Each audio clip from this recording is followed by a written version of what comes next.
encore un petit peu cassé. J'espère que vous allez comprendre tout ce que je vais vous expliquer. Les fêtes approchant, j'avais envie de vous proposer quelques petites recettes pour vous montrer qu'on peut manger sainement, sans se faire du mal, sans faire du mal à sa santé et profiter des fêtes. J'ai vécu pour ma part ça pendant plusieurs années où en étant invitée ou en recevant du monde, j'étais incapable de manger la moitié de ce que j'avais préparé parce que souci de santé, parce que pas envie de tomber malade ensuite.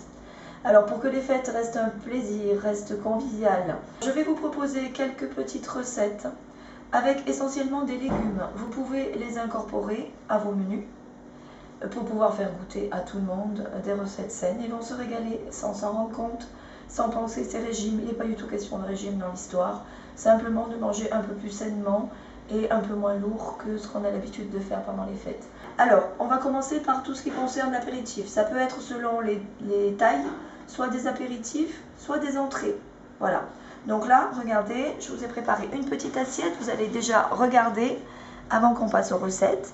Un velouté de courgettes au lait de coco au curry, dans laquelle on a incorporé, bon, ma petite rose c'est en train de se noyer, mais c'est une petite rose de saumon fumé, et une crème de chou-fleur au curry également, mais pas le même curry. Le curry ça fait festif, donc on va utiliser beaucoup cette épice là, avec des petites pommes sautées, une aubergine avec des petites tomates, aussi du fromage de chèvre et un petit sirop de citron au piment et au miel. Vous avez 2 petits rouleaux de saumon fumé au guacamole et un petit tartare, tout est petit, oui, un petit tartare de saumon qui a été mariné dans une sauce au gingembre et au pamplemousse. Alors pour le velouté de chou-fleur, un oignon émincé, du chou-fleur. Donc là, l'oignon a été émincé, le chou-fleur a été lavé et coupé, du sel, du poivre et du curry. On va passer à la cuisson. Un petit faitout, un filet d'huile d'olive. On va commencer par faire revenir l'oignon quelques minutes. Alors surtout, il ne doit pas roussir. Vous faites revenir l'oignon juste pour qu'il dégage ses arômes. Il va commencer à blanchir seulement. Alors vous coupez les choux-fleurs en petits bouquets, comme ça.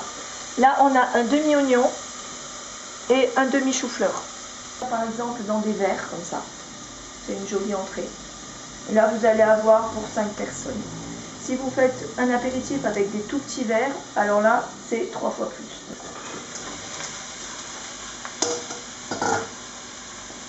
Alors petit principe de cuisson.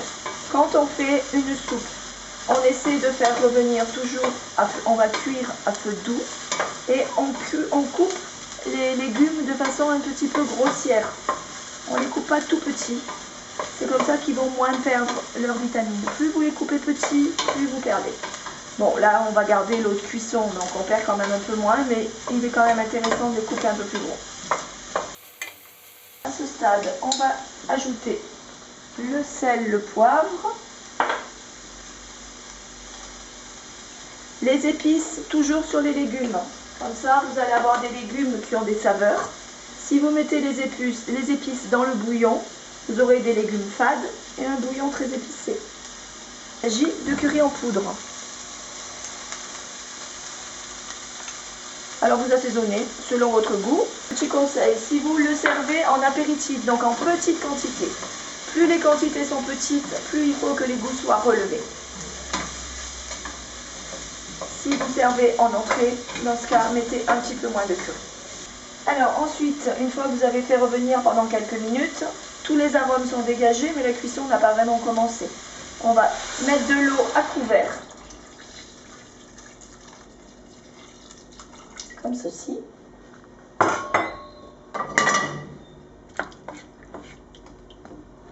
Et là, on baisse le feu. Et on va laisser cuire avec le couvercle. Voilà, il n'y aura plus qu'à mixer une fois que c'est cuit. Et c'est tout, vous voyez, c'est enfantin.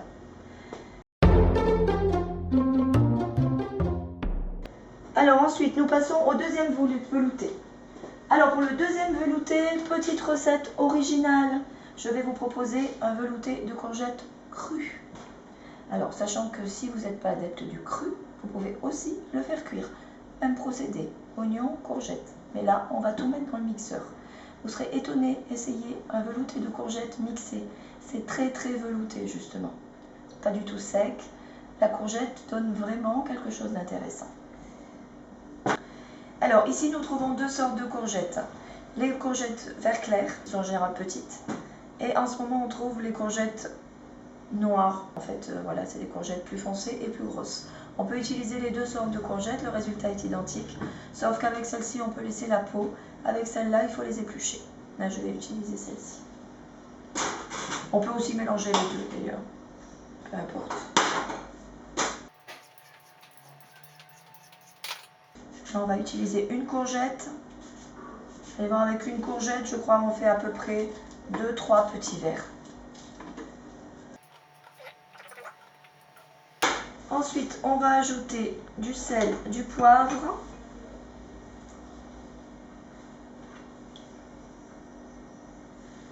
Et du curry. Alors cette fois, j'utilise de la pâte de curry. Là, c'est du curry vert.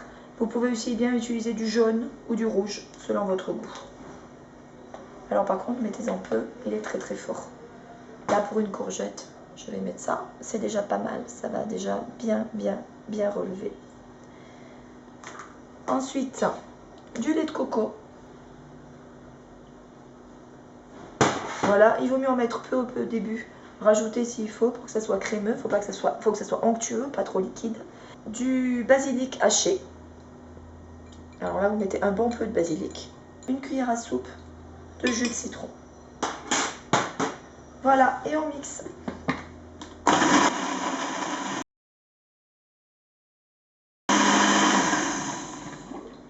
Voilà.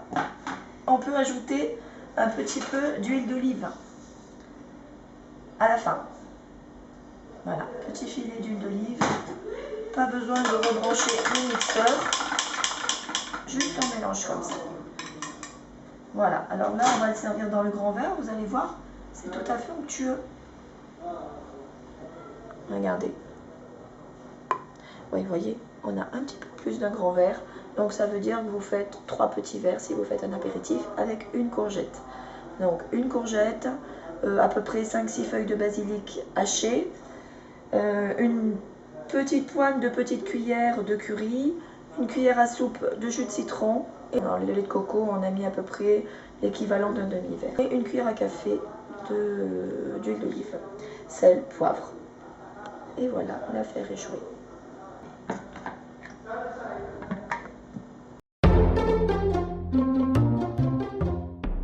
Alors, troisième recette, nous allons faire l'aubergine. Alors, nous allons commencer par faire cuire nos aubergines au four. Alors, vous allez voir encore, rien de compliqué. On prend une aubergine, si vous faites pour l'apéritif, à peu près de cette taille-là. Après, si vous voulez faire une entrée, vous pouvez prendre plus grande ou vous en faites plus. On détaille l'aubergine en rondelles assez épaisses. Et à peu près un peu plus d'1 centimètre d'épaisseur. Et on va les placer dans un plat qui va aller au four. Alors vous allez voir, très peu de matière grasse, un petit peu d'huile d'olive, un pinceau, et on va juste badigeonner nos aubergines des deux côtés.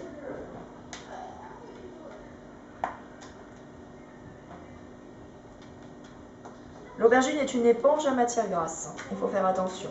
Mais cuite au four, avec très peu d'huile, elles cuisent parfaitement bien, deviennent moelleuses, goûteuses, et elles ne sont pas toutes coulantes d'huile, comme si vous les faisiez frire à la poêle. Là-dessus, on va ajouter un peu de sel, un petit peu de poivre, des deux côtés. On peut aussi, si on veut, ajouter un petit peu de thym. Bon, là, moi, je suis à court de thym ce soir, donc on n'aura pas de thym sur les aubergines, mais pensez-y, ça donne une bonne saveur. Et au four, voilà. Et alors, les miennes étaient prêtes. Donc, voilà. En sortie du four, à peu près un quart d'heure. vous avez des aubergines bien moelleuses, dorées et pas du tout imbibées de matière grasse. Donc avant de monter notre aubergine avec les tomates et le fromage de chèvre, ce qui est tout à fait simple, le petit truc en plus, nous allons faire revenir rapidement l'aubergine dans une poêle avec un sirop de citron, miel et piment. Allons-y.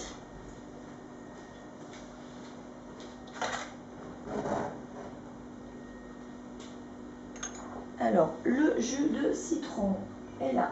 Donc, un jus de citron. Une bonne cuillère de miel.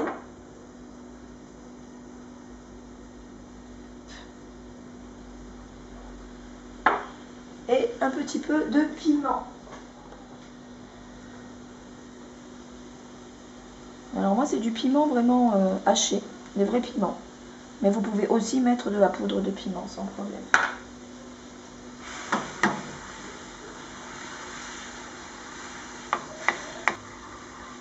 Donc là on va attendre que ça mousse avant de mettre l'aubergine.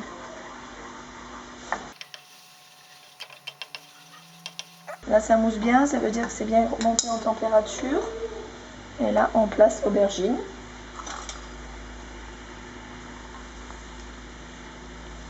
Et on va la laisser bien s'imbiber du sirop.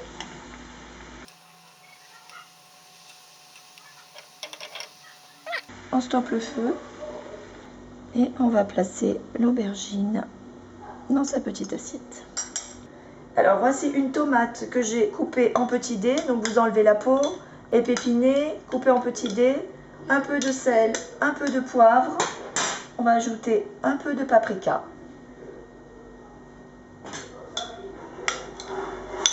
Voilà, et on va simplement répartir nos petits dés de tomates sur les aubergines.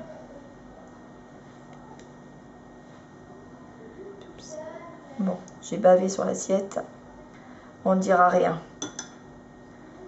Voilà. Ensuite, du fromage de chèvre. Même chose. On le prépare, le fromage de chèvre. On prend dans une petite soucoupe. On va le saler, le poivrer.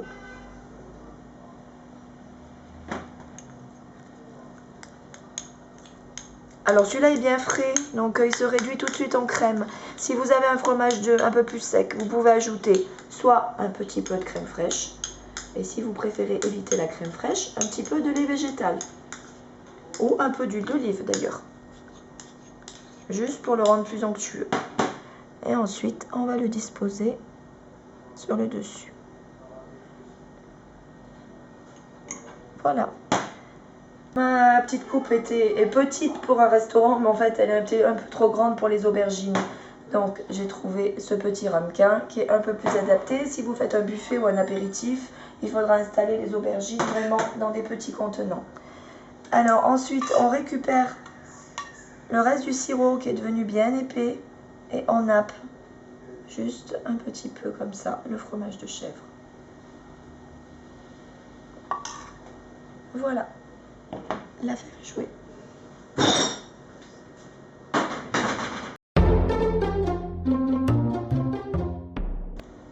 Quatrième recette, les rouleaux de saumon fumé au guacamole. Enfantin, rien de rare dans l'histoire. Un bol, un avocat, du jus de citron et en avant, on va simplement écraser l'avocat en purée avec du sel, du poivre, un filet de jus de citron, une pointe de piment. Alors écraser plutôt grossièrement, il ne s'agit pas de faire une purée complètement fine, mais plutôt c'est plus un écrasé d'avocat qu'un guacamole. Pour qu'il y ait un petit peu de texture. Parce que le saumon fond vite en bouche, donc si on met une purée trop fine à l'intérieur, c'est vite écœurant. Donc on va commencer à l'écraser juste à la fourchette.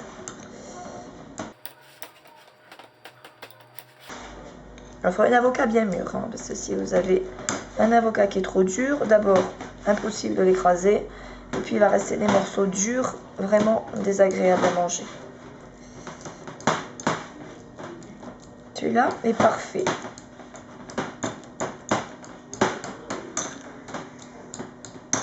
Voilà, vous voyez, ça reste un petit peu épais. Alors, un filet de citron.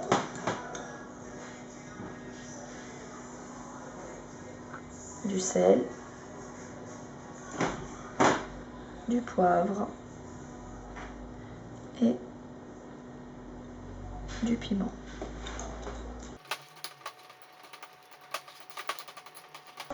Vous pouvez ajouter un filet d'huile d'olive, ça n'est pas indispensable. L'huile d'olive est toujours merveilleuse pour la santé, on peut toujours en mettre un petit peu. Mais là on a déjà le gras du saumon, donc je pense pas que ça soit utile. Alors ensuite nous avons notre saumon.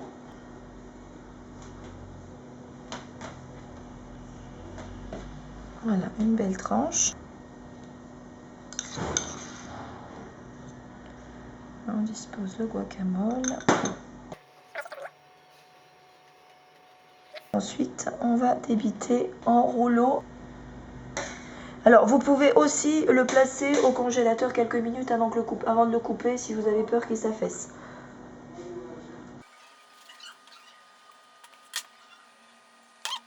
Le deuxième va être... Bon, ça va. Et voilà. Vous pouvez les faire plus petits. Si vous les mettez quelques minutes au congélateur, vous pourrez couper des rouleaux plus fins. Et là, vous aurez 4 portions au lieu de 2. Dernière recette, le tartare de saumon. Tout à fait simple et naturel. Il nous faut du saumon frais, évidemment, de l'huile d'olive, du jus de pamplemousse, du gingembre frais et évidemment du sel, du poivre. Nous allons réaliser une petite vinaigrette à base d'huile d'olive, de jus de pamplemousse et de gingembre frais râpé que nous allons faire tiédir. Et ensuite, nous détaillerons notre saumon en tout petits dés, classique pour un tartare, et nous ferons mariner le saumon dans cette vinaigrette. L'idéal, c'est de le faire mariner pendant 2-3 heures au minimum au réfrigérateur, et ensuite de monter son tartare pour les invités. Là, on a un demi-jus de pamplemousse. Bon, même pas. On doit avoir un quart de jus de pamplemousse pressé. Donc, pour la quantité un quart, on met la moitié d'huile d'olive.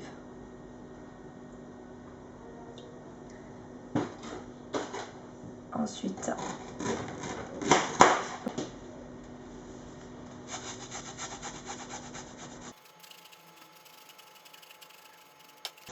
ça sent, vous ne sentez pas. Moi, je suis droguée au gingembre. J'adore l'odeur du gingembre. Je le croquerai comme ça. Alors, même chose pour les fêtes. Vous pouvez un peu forcer.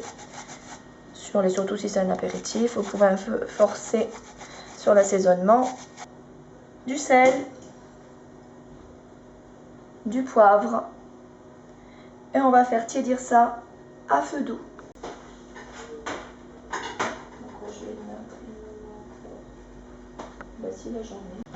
Alors maintenant nous allons détailler le saumon en petits dés.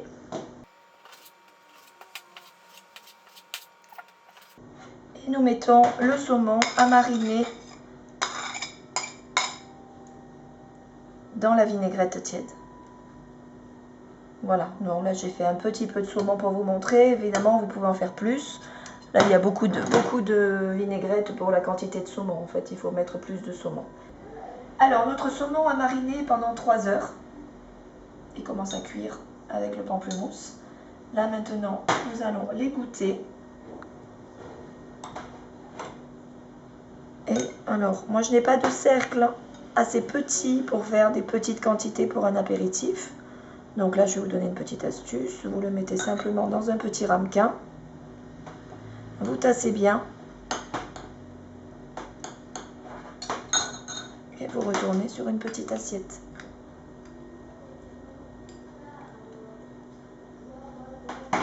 Voilà.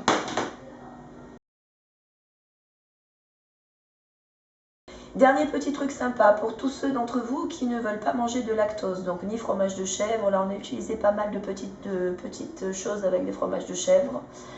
Une bonne alternative, je ne vais pas vous faire de démonstration, mais on va vous noter la recette sur cette vidéo. Vous pouvez faire un fromage végétal avec des noix de cajou. Tout à fait simple, vous prenez des noix de cajou, vous les faites tremper toute une nuit dans l'eau. Et le matin, vous allez le mixer avec le blender, de l'huile d'olive, un jus de citron et vous pouvez ajouter des herbes. Et vous allez voir, c'est étonnant, vous allez obtenir ce qui ressemble vraiment à un fromage blanc épais aux herbes. Vous l'assaisonnez comme vous voulez, vous pouvez ajouter du paprika, du gingembre, ce qui vous fait plaisir ou un peu plus de poivre. Et vous pouvez utiliser cette préparation à la place du fromage de chèvre, dans les veloutés, sur l'aubergine, ou même le toaster sur du pain si vous voulez, ou sur du pain suédois, c'est excellent. Voilà, nous reviendrons très bientôt avec des recettes cette fois de légumes chauds en plat principal festif. À très vite.